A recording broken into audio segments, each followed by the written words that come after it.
Hey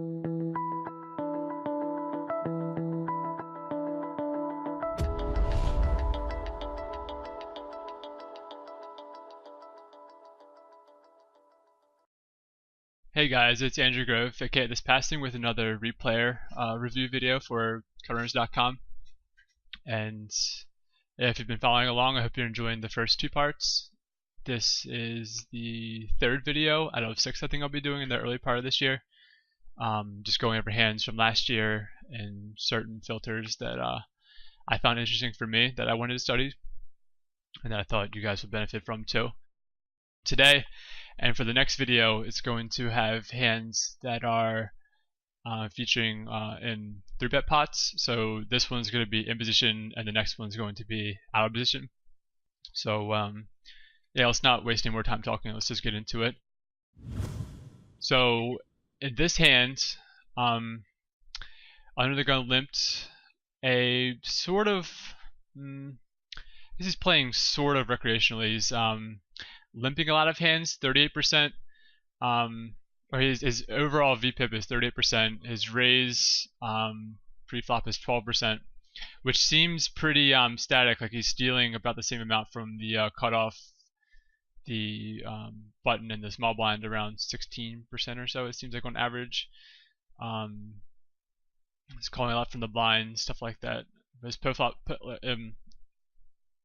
post-flop it seems pretty normal from him.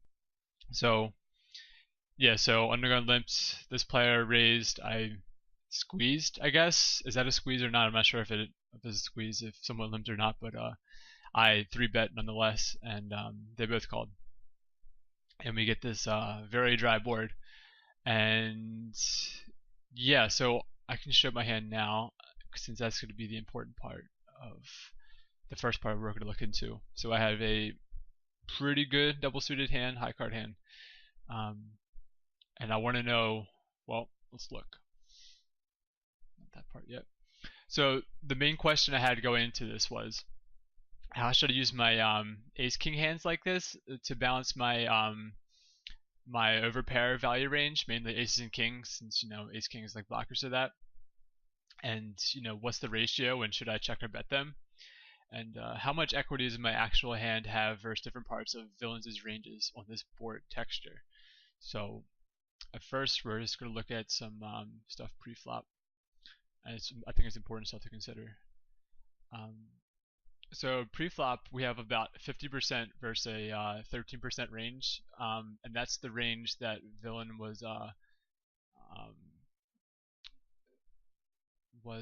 opening from. Yes, that's his 13% raise first, about 12% from middle position, so I think it's about the same since he's going to be like isolating somebody.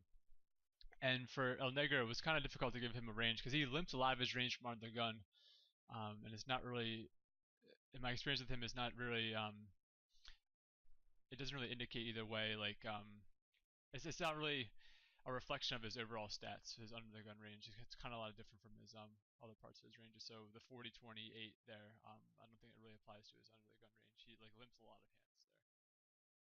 And I think a lot of this too, I'm just going to be looking at versus middle position, but we'll see in a second. So we have, our actual hand is like flipping versus range pre-flop, so that's something to consider. We're not really pushing an equity edge or anything with this hand.